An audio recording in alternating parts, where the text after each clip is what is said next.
check the mic and make sure it sound right, boys.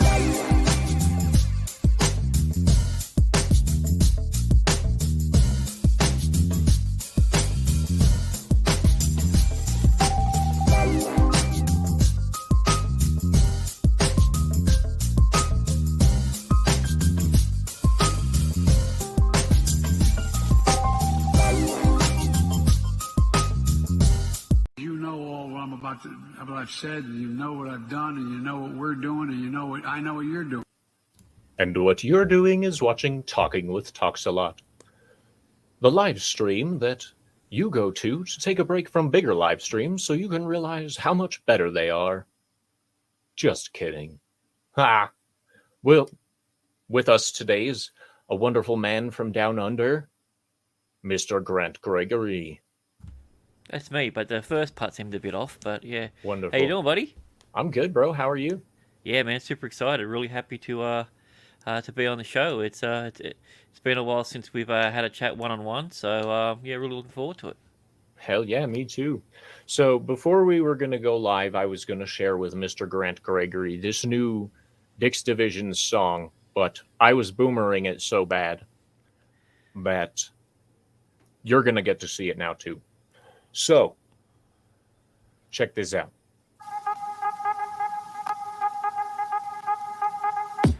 Bro, it's just another Dick's Division day, so why don't you come out and play? Yo, look at the fun we made. Ho, it's time to get down now. We got the Dick's Division on. Comics Division is bringing it on. Culture Casino likes to roll the dice, and the flavors of Nick Weiser sure are nice. Wes brings conspiracy, Drew brings the dong. Mr. Grant Gregory is getting it on. Toxic Man Flu coming from the back, making sure that the dicks stay on track. TalksALot coming at you one more time. Any old excuse to make a rhyme. Will we actually start on time? Don't nobody know, but that's just fine. Dick's Division stacked and ready to go. Just sit right back and enjoy the show. Got the 503 and the 321. Here we go, let's have some fun.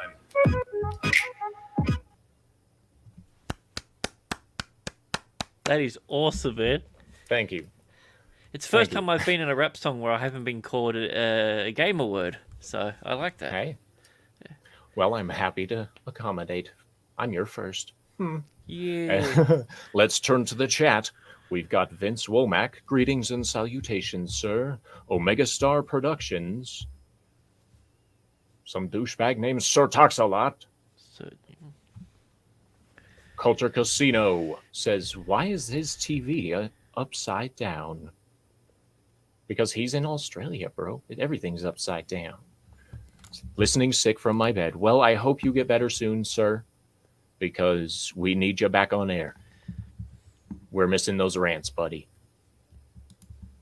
Need to come like full force with those. And I mean, in all fairness, we do need someone to pad the outro. Anyone that can do it, it's Culture Casino. Word. So, Mr. Grant Gregory, I have a bit of an odd question for you, sir. Sure. What was entertainment like for you when you were growing up in Australia? I want to say it was typically normal, but the more that I've grown up, I realized that different cultures and different places have different forms of entertainment. But I mean, for me, big thing was always like anime cartoons, like old school anime like Astro Boy sort of stuff, and I really got into this one called Techno Man, which I think it's named something different outside of Australia. Okay. Yeah, I'm not really into mechs or anything, but it was the only mech one that I really enjoyed. Yeah. Oh yeah, TV series from 1995. Okay. Yeah. Dragon Ball Z was the thing that that really changed how I view long form media. That you know, instead of having a thing, because I'm used to watching animes and lots of stuff, it was usually a self-contained story over like say 24 to 26 episodes. You know, stuff like Trigun and Evangelion, Cowboy Bebop, that sort of stuff. And then the local news agency had a couple of comic books down there, and I got my first taste of comic books, and it was Uncanny X-Men.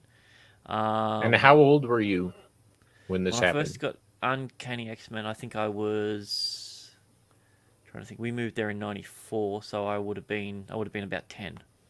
All right. So good Yeah, age to be getting comic books and a good age to be getting comic books. So yeah. It was definitely. Oh, yeah. It was great, and um, I didn't realize that there was the Uncanny X-Men and then the X-Men run that were running simultaneously. So we'd get these weird crossover stories, but I'd only get half of it, and then when I realized, because the X-Men TV series was starting to become more popular, and it finally came to Australian TV. So it was great. I could watch that of a morning and just open up my world of entertainment. And essentially, that's where I guess you could say like the nerd geeky side of things started for me. Because before that, the only things that I was really into, more than that, was probably American hip hop. mm, Um, I like the old school, like the '80s style, more like a Beastie Boys style sort of rap, yeah, because it was something that I could hear, I could sort of imitate and sort of do. yeah. Um, sort of like if you've ever heard Tom Green rap. Oh yeah. His style of rap was what I was really into. Strangely enough, hasn't aged all that well. Mm-mm. Um, but yeah, and then Nothing Tom Green has ever aged well. that's Have true. you ever Yeah, and seen then Freddy Got Fingered? I mean, I come do. on, man. I can't help but love it. It's so bad. It's such a fun Daddy, would balls you to the like wall. some sausage? It Daddy, doesn't would you make. like some sausage? That's right. Yeah, it doesn't make any sort of sense, but it's weird in the best kind of way. It's if you were to put Tom Green on a plate and give the plate ecstasy, that's what it is. Right. Hail, lasso of truth. Good to see ya. So, in talking with some of my more internationally inclined counterparts, I was told to ask you about a show called Neighbors. Oh God. Yeah, All right, so I heard it was this huge soap opera thing. yeah, So, yeah. There's in Australia, there's two soap operas that are big. It's Neighbours, and it's Home okay. and Away. Home and Uh, Away. I think so I've heard of that one. fun story about Home and Away. I was going for an acting role, and I had to go down for the final audition. I went through everything, and it came down to me and one other gentleman. So we go down there. I met him. We spoke in the lobby and everything. He did his audition. I went in afterwards. Asked him how you think it went, and he said, "Oh, you thought he blew it." He said, "Yeah, I think I might get it." And I was like, "Yeah, well, this is my first real gig for it, and it was his first real gig." Turns out that guy's name is Chris Hemsworth. So yeah, so he beat me That's to a awesome. role. Yeah, Oh, so wow. I always joke and said, Hey, "Man, I could have been Thor." You know. you could have been beaten out by a lot worse people for the role, too. Yeah. I mean, you know. Hey, brightest day. Nice to see you, buddy. But yeah, we're going for the character. We were both read for the character of Kim. I think the guy's name was. Lovely Sherry, Um, hello. but I was a stick figure, and he was. I mean, he wasn't how he is It was, now, yeah, but before he was big. he was Like, tall. Yeah. And it didn't help that he was an absolutely gorgeous looking man. right, So, right. the That bastard. does set it back a little bit. Yeah. And yeah, I didn't know how to play a 16-year-old. So yeah. But All no, right. And it was fun. So Home and Away is one spectrum. Neighbours is the big international one. Um, Neighbours is a platform that you go to get on something else. If you want to be a famous Australian actor, musician, whatever it is, yeah, you probably have been on Neighbours. the springboard. Yeah, I mean we had Kylie All right. Minogue on there and other people, and it's just I stopped watching it years ago, and yes, I did watch it because I I'm heard it was a Australian. big deal. So, No, it was never good. It was just, I mean, it's typical soap opera, but just with the Australian twist. Someone dies, someone comes back. There's good people, yeah. there's bad people. Oh no, oh, you didn't like my cake. This is going to be the drama for the next 6 weeks, and it's going to turn into a murder. It's this sort of dumb. It's like idle game playing. You're never gonna get anywhere. You're never gonna win, but you're just gonna sit and watch it. Nice. But yeah, Well, I believe we had a few of those. I remember my parents were addicted to General Hospital here in the States. we had So, General yeah. Hospital was huge over here. So Hello, Darius Munchausen. Hello, it's Courtney's Fellowship of Oddballs. They say tuck and roll raid. Well, hello, and thank you for the raid. I welcome all viewers. This is going to be great. Anyway, so it's good to see that our two countries share the cultural addiction that is soap operas. It is endearing on an international scale. But what other kinds of like media are you learning that was like just in Australia versus like? Have you talked about things that you thought people in America would see, but they never heard of it? Or yeah, a lot of kids programming. Like okay. there's this one program called Mully Grubs, and I try and explain it to my international friends. It's essentially a face without any real features, doing a kids program.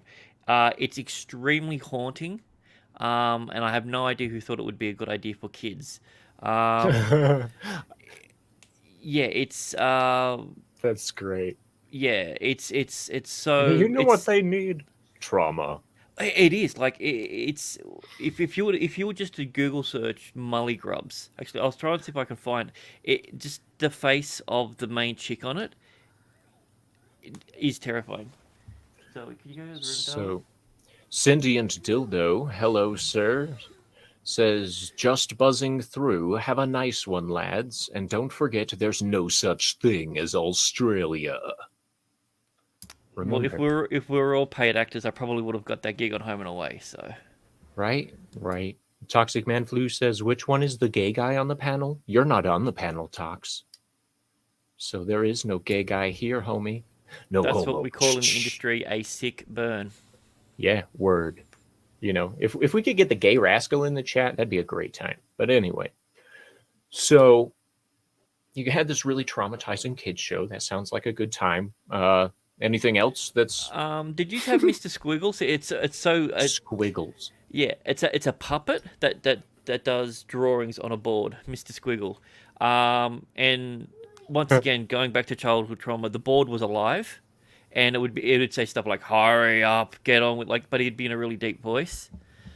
But yeah, like for me, it was always kids programs is the window into the soul of a country. Yeah, I mean, but we had a lot of international stuff. There wasn't a lot of. By the time that I was growing up, it was when the Australiana stuff started to. Yeah, that's Mr. Squiggle. Yeah, Mr. Squiggle. Mr. Squiggle, the man on the moon. So, Wow. yeah, he's very Reminds popular. me of a certain clown we used to have. Oh, we had Bananas in Pajamas. Bananas in Pajamas. I've seen that show, actually. Yeah, they were coming down the stairs. That was a very huge one. Yeah, we went from anime to kids programs, but yeah, that's how we roll here. Dude, I remember the Bananas in a Pajamas thing. That was weird. They had some crazy ass toys. They had some weird, like, creepy ass toys, and I'm like, and now we're here in society today, and we can blame bananas in clothing. Yes, well, actually, we can blame them when they went to 3D bananas instead of just giant men in costumes, which was Right. surprisingly less scary. There's nothing worse than a 3D sentient banana. Especially... Could you imagine, dude? Oh, Could you imagine the render phases they were going through, and they're all like, "So this is like, okay, if we do this, it winds up deformed at the top," and they said they wouldn't take that design. Why? Well, it's got a mushroom on it. yeah, but basically what happened was, is it horrifying for kids? Well, actually it is. And they're like, no, we want that. Send it out. Now, the main goal is to traumatize all the babies so the dingoes don't scare them anymore. Yeah. Well, the dingoes don't really scare them. They just try and eat them. So, yeah. poor Lindsay Chamberlain. God, she's never ever going to live that down. So, keep in mind I won't know any of these names probably, but what were some of your favorite Australia-based bands back in the day that I've Um, probably never heard of and should research? there's this small one called AC/DC. I don't know if they ever made it really Well, big. yeah, psh, Yeah, overrated. yeah. Sorry. I mean, we had one called Human Nature. They were kind of like a pop group, but also kind of like crooners at the same time. Pop crooners. Yeah, They were they called what? started off like a. Calm down, Dylan. I'm telling you. What was their name? Human Nature. Human Nature. Okay. Yeah. But now they're stuff that gets sold at Kmart. In the bin and that you give to your grandmother. That sort of stuff alongside with the guy that plays the violin every year and stuff. Okay. Sorry, give me a quick second. You're good, bro. Gee. Well, he's gone. I guess I better figure out how to run a solo show. I say banana like everyone else, but I pronounce pajamas like pajamas. Very nice. Lasso of truth. It's a regional dialect thing. Hello, Sean Landrigan. I didn't mess it up that time. Ha ha. Oh, I've been ha. calling him Brahma Scene for bull. ages. Damn, that's where I went wrong. Scene. Scene. He has been seen as Sean Landrigan. Well, if he had no hair, then he would be Sean and Scene at the same time. Yes, indeed. Anywho, Yeah, so- Ben. So we had just I never really got into a lot of Aussie bands. We had a lot of Aussie rock bands, Choir Boys. I was a big fan of those. But we had two main singers that were, one of them's considered the voice. That's his name, John Farnham. He's the whitest guy on the planet that has the most souliest voice that you'll ever mention. People legitimately think he's black sometimes with how soulful he sings. You got nice. Jimmy I love Barnes. that. Jimmy Barnes was a part of Cold Chisel, and growing up with that sort of music was very influential on my taste, because a lot of my radio that I had when I was younger was all just Australian music. So I know a lot of the music, but I have no idea who was Australian and who wasn't, because I can't even remember the names of the bands anymore because they were only around for a short period of time. But I was really heavy into, when I was probably about 5 or 6, like into the bluesy sort of rock. And yeah, that all changed in '94 when I got my first 2-pack CD. Tupac. Yeah, so Love me some Pac, baby. yeah, and then my friends were really into B.I.G., so naturally we had to start hating each other. Of course. Yeah. Gotta beef where there's beef, bro. You gotta, because we didn't know any of the East Side, West Side sort of stuff with it. Yeah. And then they did Runnin', which was the one that they collabed on, and that was really big in Australia. That was one of the few early rap songs that heavily censored on the radio. Half of it was they just blank it out, like all the music and everything stops, and every time they say a swear word, so it's like you're tuning the radio in and out when listening to it. But yeah, that changed my whole perspective on music. Yeah. So if you ever want to catch hate for a hip hop artist, try being a fan of SPM. So South Park Mexican is a Houston rapper that if you say you like him and you're in the Houston area, you'll probably get your ass kicked. If you say you like him and you're in the Denver area, you'll probably get your ass kicked. That man makes other people hate you if you like his music. So check out SPM. I really like his Screens Fallen song. That's a fun song. Cool. And now I hate you. Ugh, another one that worked. I can't say the name of it on here, but you'll figure it out if you go look at his library. I like SPM. I'm not ashamed to say that. No guilty pleasures, ladies and gentlemen.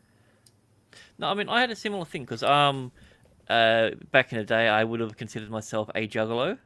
I was a huge ICP fan. I liked it up to the Great Malenko.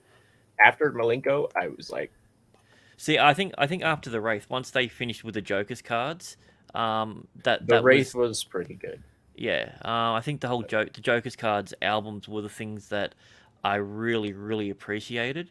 The fact that it was a quasi-religious type thing to get, the disenfranchising to some sort of religious-based mentality was a bit of a weird shock from people who sung about murdering people. Yeah. Well, it's also like the thing with ICP is they were still storytellers versus Yes. modern musicians a lot of the time are not storytellers anymore. And ICP has a leg up on a lot of modern storytellers, even song makers and stuff, because they were storytellers. Yeah. And Well, and they were the first group to make platinum in Australia that were a completely independent label. nice. And especially for a rap thing, it was unheard of. Yeah, that's a huge know? accomplishment. They sold 25,000 records and were able to buy a house. You couldn't even buy a car if you were signed, and you sold 25,000 Right. albums. Like, and yeah, that completely changed my mind of different things. It's like, okay, so it's not just about street poetry. It's about I wish I hadn't heard that now. Yep. That's fair enough, Darius. Darius That's fine. Munchausen. Mad clown love. So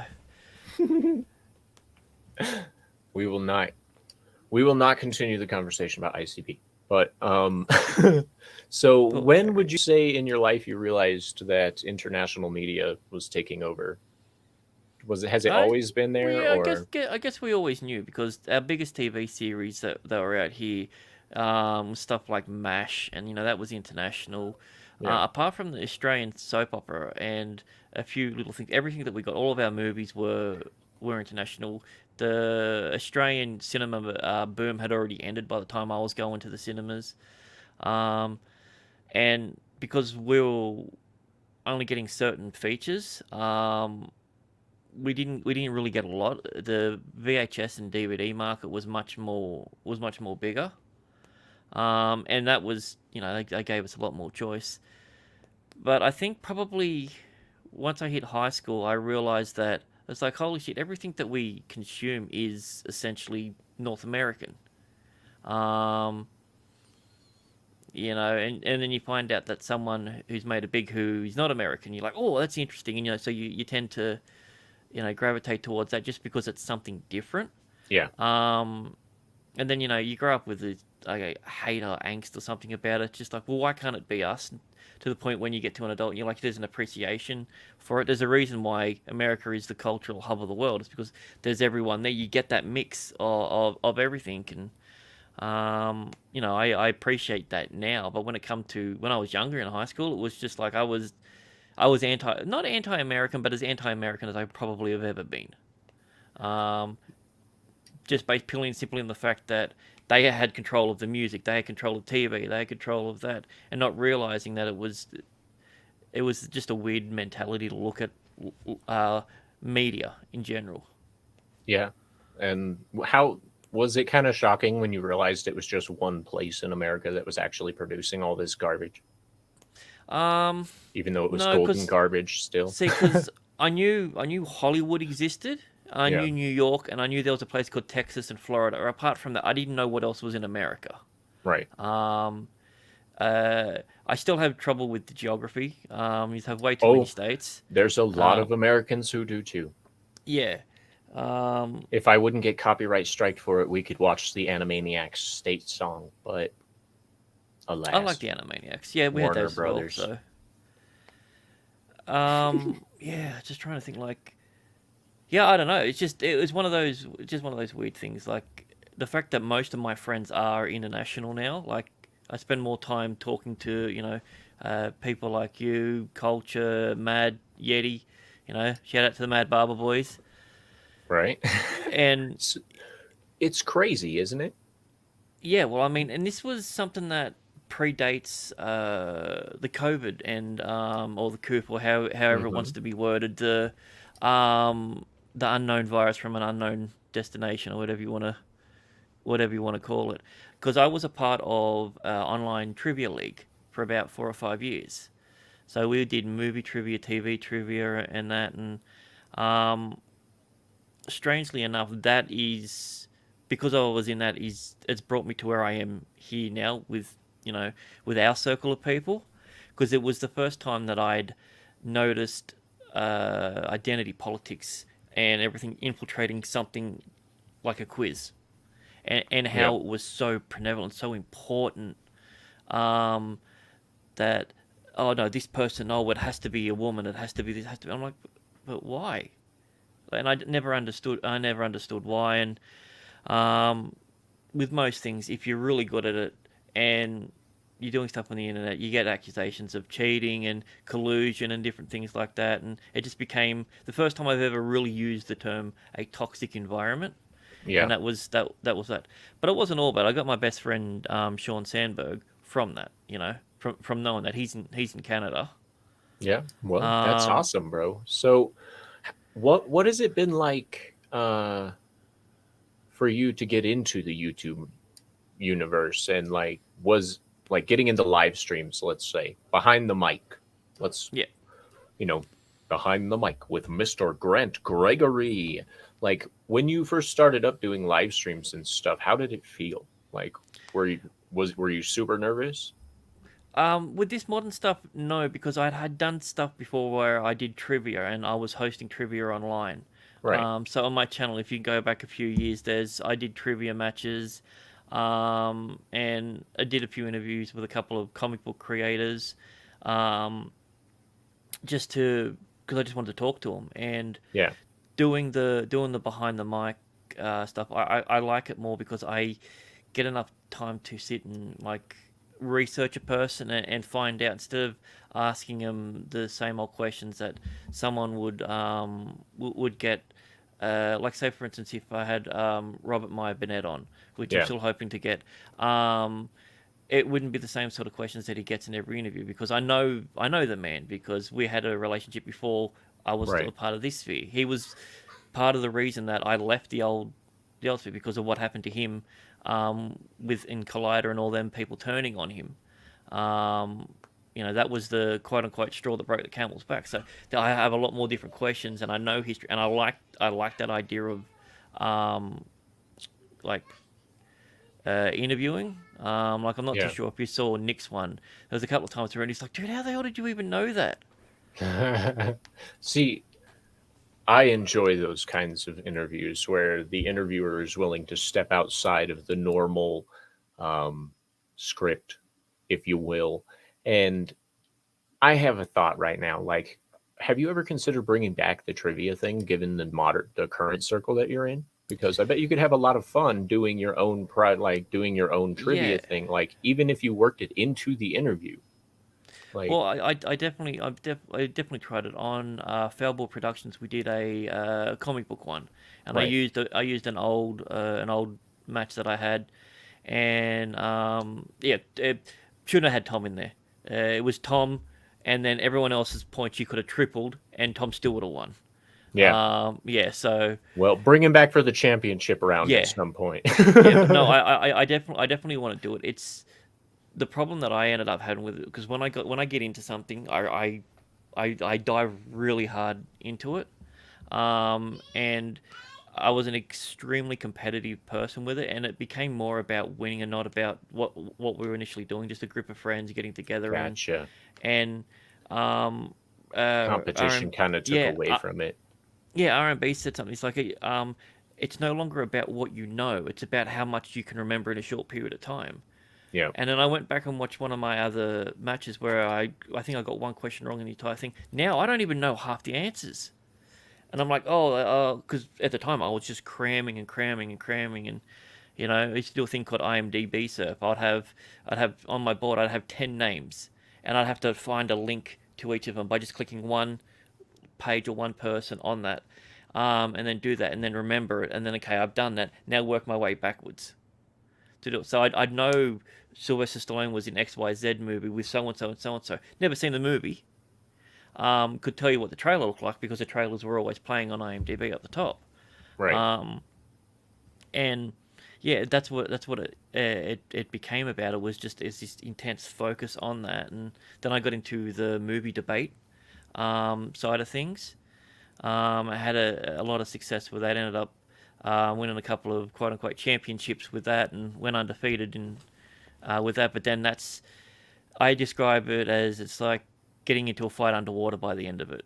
Like Yeah. it's an hour and a half, and you're sitting there, and you're arguing your point, and there is no right or wrong answer. It's up to three people who, whether they have a history with you, like you or not, have to decide whether your point was right. You could have the most brilliant points in the world, yet the other person made the person laugh at the end, and that's all they remember. Right.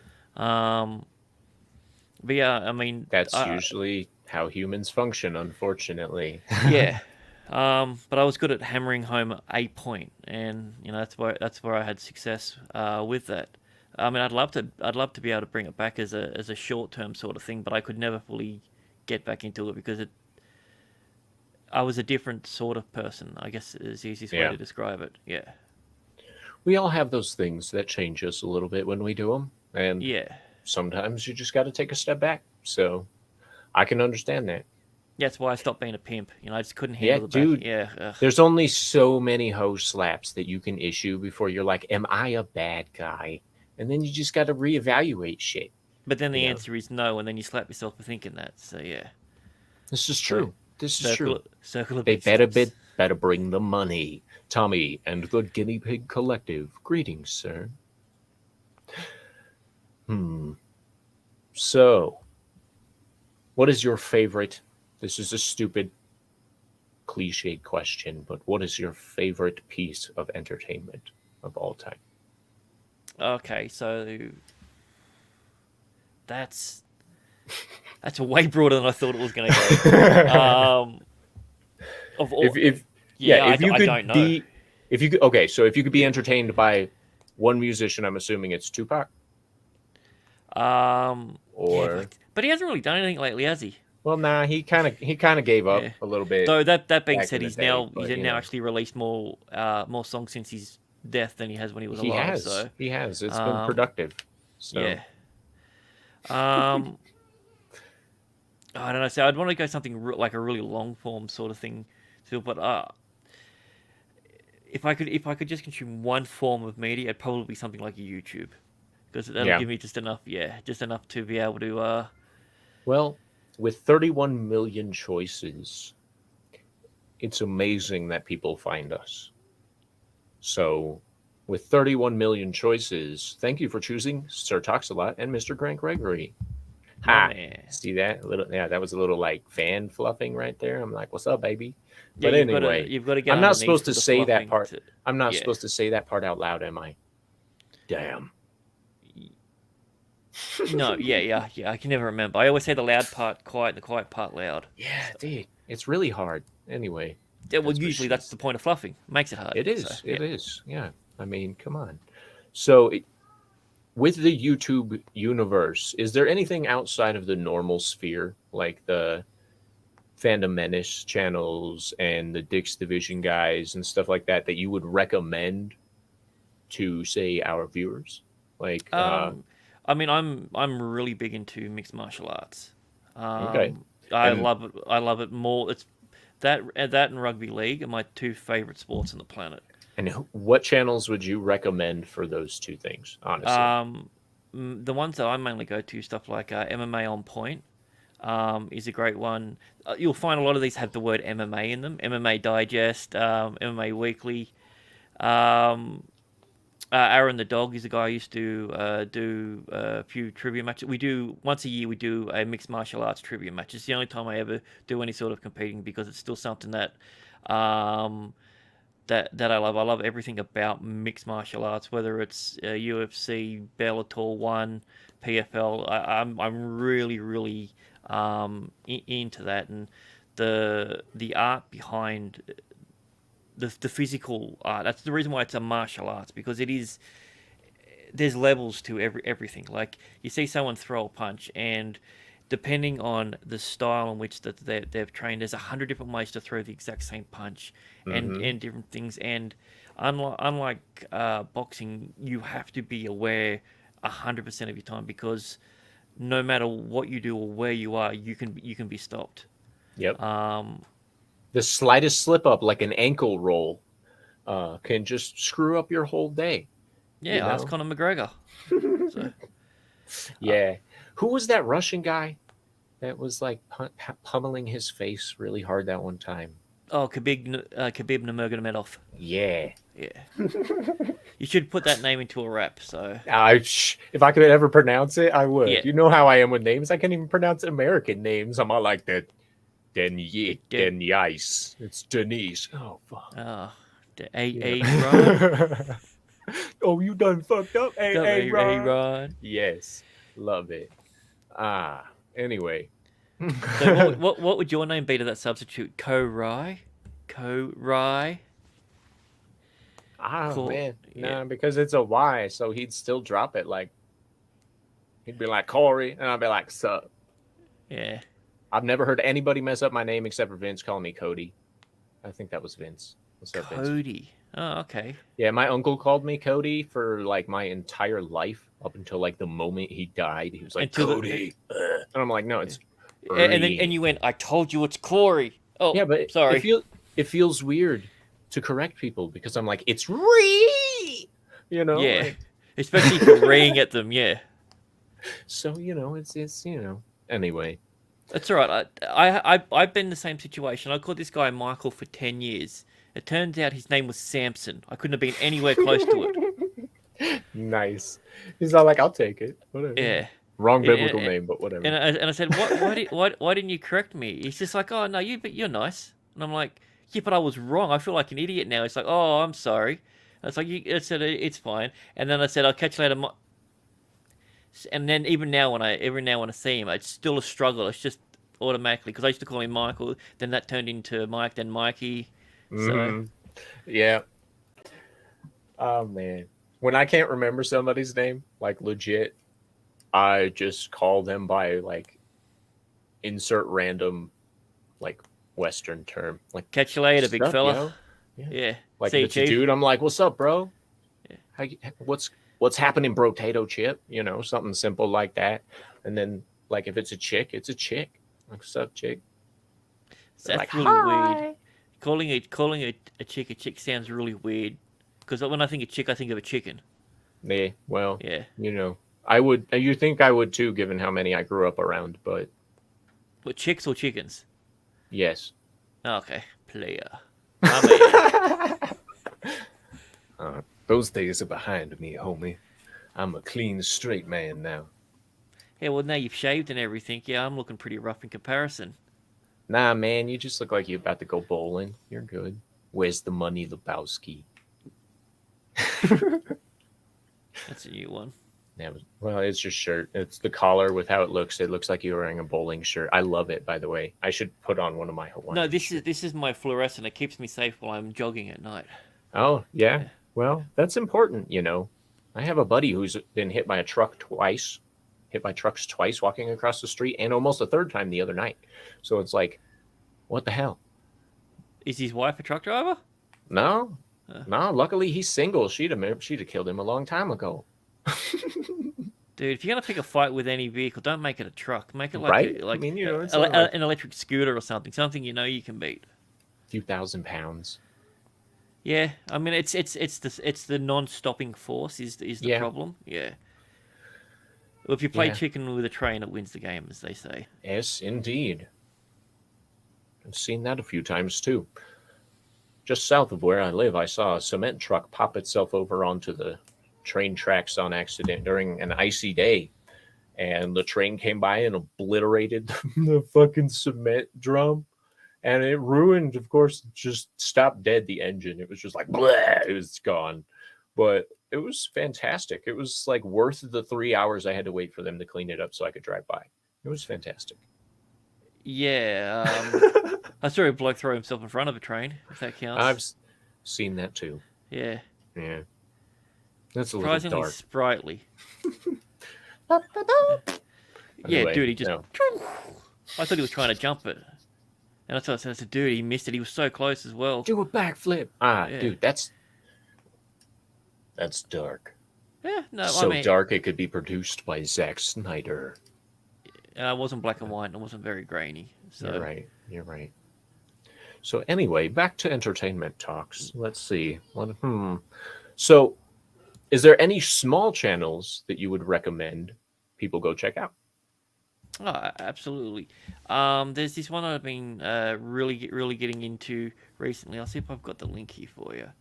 But yeah, like I'm a huge proponent of uh, anyone under 1,000. If you see someone that's got more than 10 videos and you know they're putting the effort in, just pump them out. The biggest reason that we don't have any sort of growth is because you don't have a quote unquote community or a fellowship or anything but behind us. Once, well, I mean, you can attest for this. Once we had a group of people that knew us and were able to back us, we go through the roof. I've had my YouTube channel for 10 years. Veteran. I hit 50 subs last year.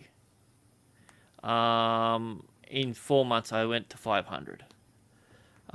Based purely and simply on finding a little niche. Yeah, I mean, there's so many different channels that I've got. Like my sub list, especially of about 2 or 3 o'clock in the morning my time. There's about 2 or 300 new videos that have just come out. So give me a second. Hell yeah.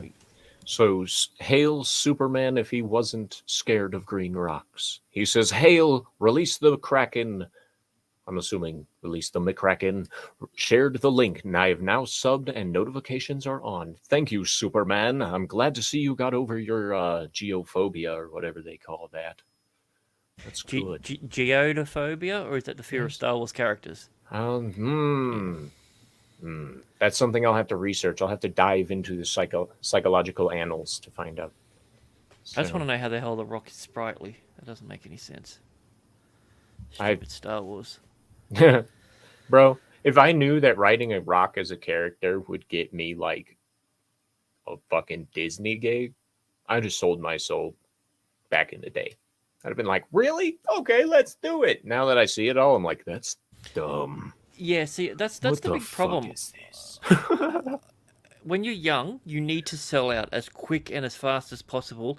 And then when you turn about 30, reflect on your life, keep all that money and all that stuff, and then go do what you want to do. Most people seem to do it the other way around. They're in the footage. It's like, yeah, I'll do anything. I'll shill for food. Yeah. I like to work for my stuff. Working for your stuff is always the best way to go about it. Yeah, well, I mean, it makes it yours. That's the big difference. That's what I find a huge problem with a lot of the younger people that I do stuff with now. It's they've got their end goal in mind, but they've got where they started. They get their first few bits of paychecks, and then they want to skip 30 years ahead. Yep. I mean, it doesn't help that businesses are now looking for a 14-year-old with 30 years of work experience that they can pay basically nothing.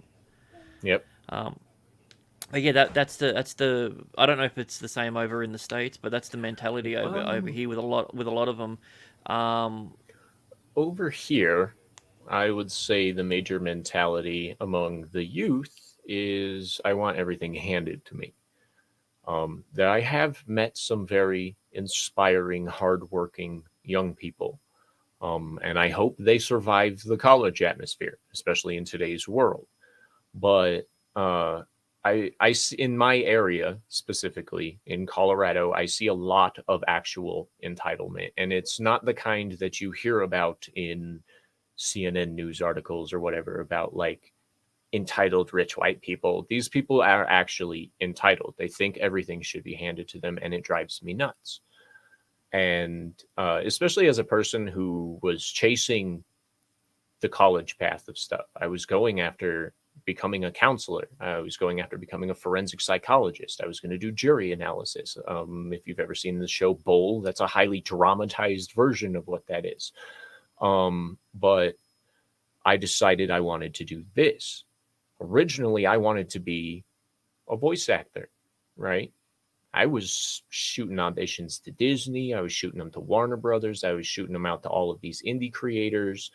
And before anyone asks, no, I can't talk about it. I signed NDAs.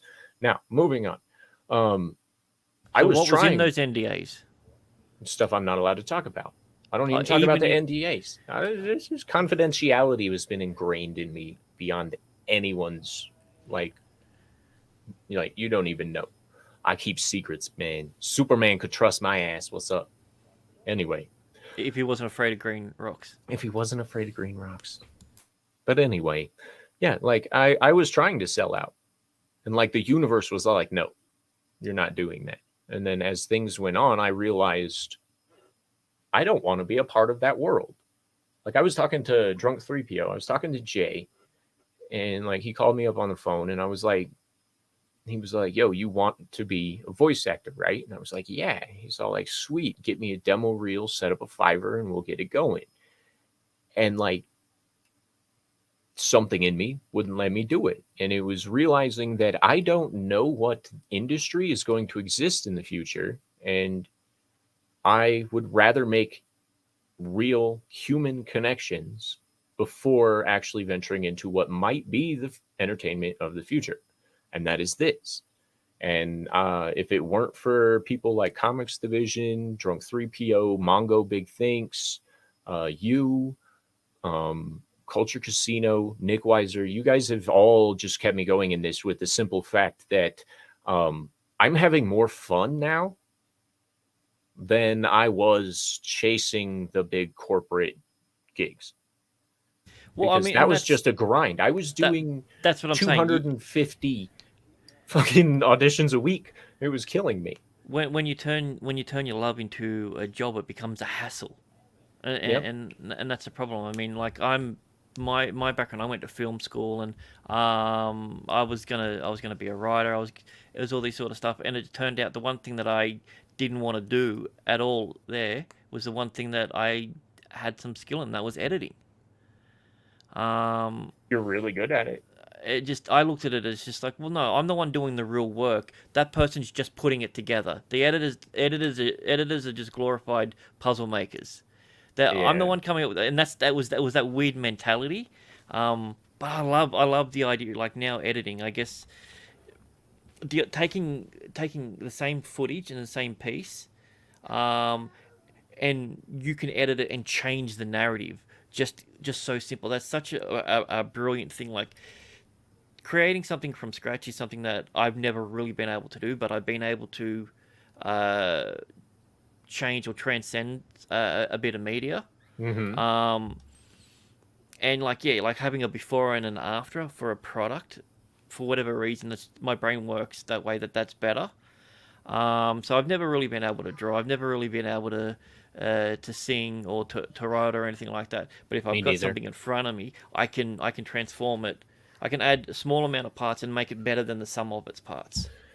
Okay, to steal a quote from the amazing Dan Vask, it's not about, he said himself, I wasn't a good singer, I became a good singer. And that's what it's about, is a lot of people are afraid to put the work in as well. I'm not saying that that's what the case is for you. You might have no God-given talent whatsoever in these areas. I have no idea. I'd love to hear you karaoke sometime, though. Get a little Michael Jackson going. Like just have a little fun. Pre-Pepsi commercial or post-Pepsi commercial? Pre. Don't stop to you. I can do that one, yeah. Yeah, that's what I'm talking about. But it's about putting in the work to become good at these things. And like for me, I'm not a musician. I'm not a singer, but I decided I wanted to be. So I'm making myself that right now. I still have a lot of rough edges, but I've made leaps and bounds since I decided to start singing a little over a year ago.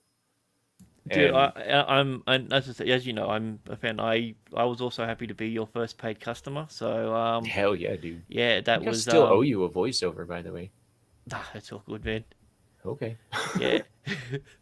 But no, like yeah, your way in which you went from your thoughts one, and then to the 1.5, and just the way in which you in between and learn how to turn a phrase. Like I don't Yeah. know if you actively went out.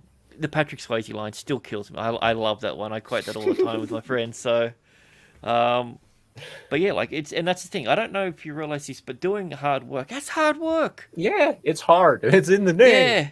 Yeah, I know. It sucks trying to better yourself with a new skill, because there's a billion reasons to not continue, but there's barely Yes. even one to keep going. And that's Um, the reason you hold on to. yeah, 100% of the time. You can get all of the reasons in the universe to stop. Like, I complain all the time that my vocal cords hurt. Well, guess what?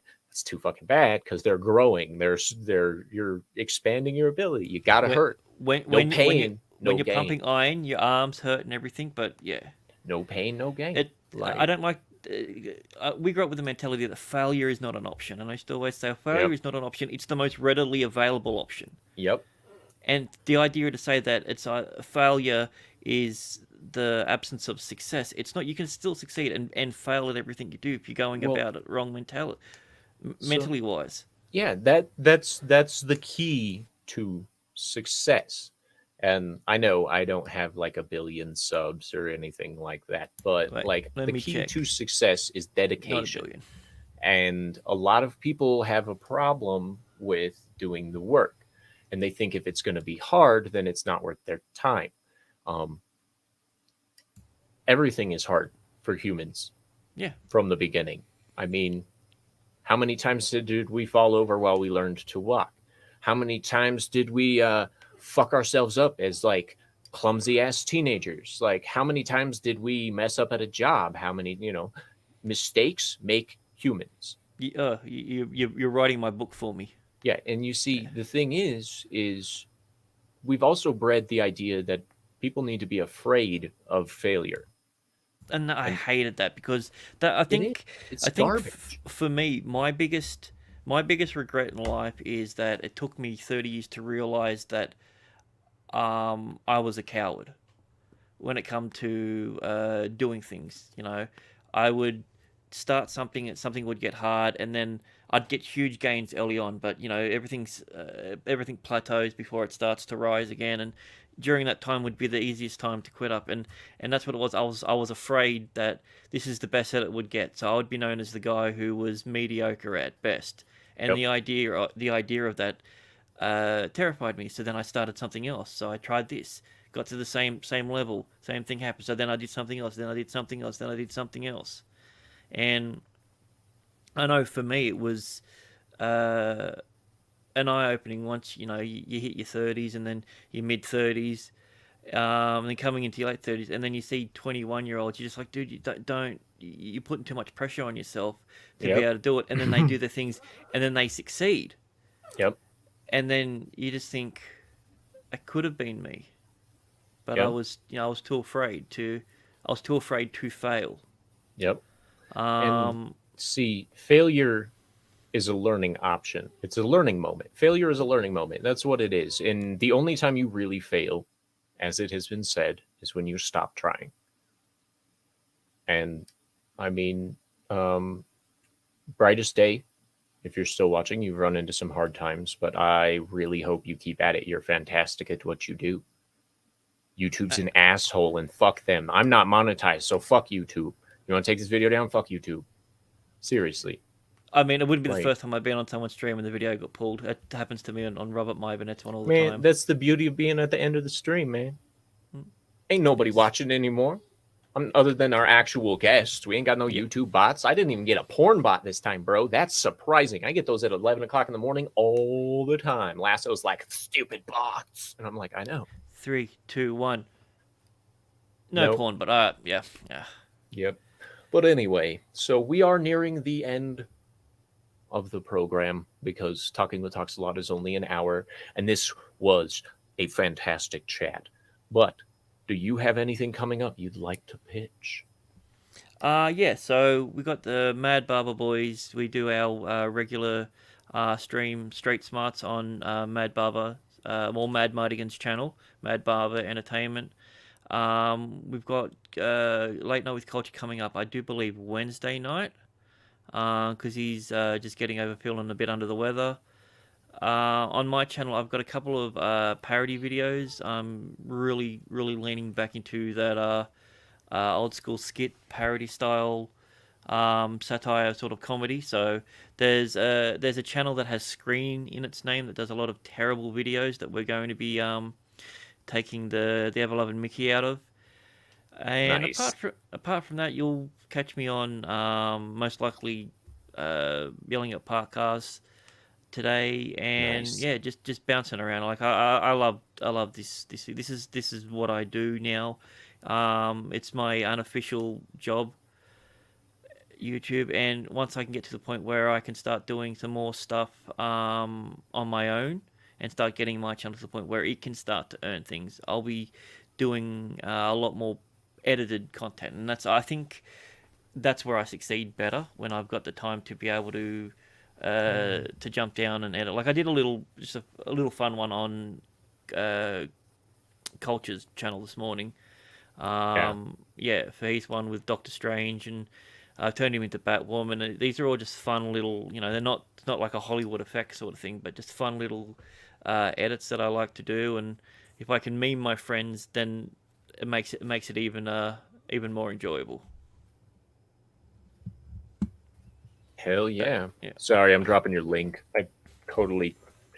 I'm still boomerang it out, That's all right. I have that effect on people, It's all good. Yeah. It's all good. So, Lasso of Truth says she doesn't sound like that. And you know what? I know that, Trina. I know that. But I'm not good at female impressions. I'm really good if the females sound like me. Right? Yeah. I'm fantastic if it's like, I can do a trans guy. Ready? Hi, my name's Rhonda. Yeah, see? That was great. Yeah, my eyes were closed and I couldn't even tell that wasn't you then. Nailed it. Yeah. So that's the kind of voice acting that's for sale. Hit me up at The Good Voice Guy on Twitter. Find me. Of course, if you're here, you're here. Subscribe since you're here. Hit that like button. Make sure to share it out with all your friends so they can catch the riveting and amazing conversation that me and Grant just had. And catch me tonight, yelling at parked cars. Tomorrow, Mental Dysentery, The Return. And then Wednesday will be the premiere of Dark Philosophy, another live stream that I'm going to get into some deep talks with some fun people. And Grant, if you ever want to make that, make sure let me know. Sure. And because we'll be accepting guests starting on the second episode, because I have a very specific way I want it to work. So I will be hosting that with Germ404. He's an amazing person to talk to. I've had him on Talking with TalksALot. Go check that out too. But anyway, Thursday I'm going to be doing a review of XRL7, who has inspired me to make my own techno song. Ooh. So I like how you use the word techno and not EDM. I do appreciate. And I'm doing the techno song a little different. I'm not using higher pitched vocals for it. I am doing deep vocals for a techno song, because I want to know why more people don't do that. So I'm about to find out. And it's fantastic. It's going to be great. That should be ready on Friday. I'm a busy boy, ladies and gentlemen, but we're going to have some fun. Until next time, stay sexy and don't get murdered. Gotta push the button. Hi! That's good. If you enjoyed this content and would like to see more of it and more like it, then donate to the Ko-Fi link in the description.